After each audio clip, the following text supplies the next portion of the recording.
Hi everyone! Welcome to Cobalt Crochet Tutorials. Today we'll walk through the steps for making a slip knot.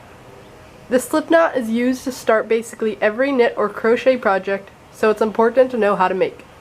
Let's get started. To make your slip knot, pick up the end of your yarn. You're going to hold it with the palm facing up, and you're going to pinch it in between the thumb and your first finger.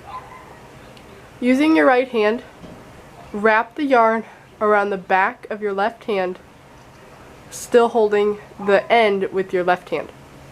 When it comes full circle to your thumb, you're going to pinch the intersection with your left hand. Now see this strand that's coming from the ball?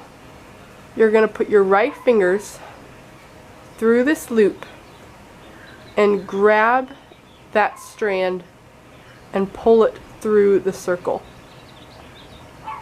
Now you're still going to hold on to this end, and you're going to just pull that strand up and tighten it until it forms a knot.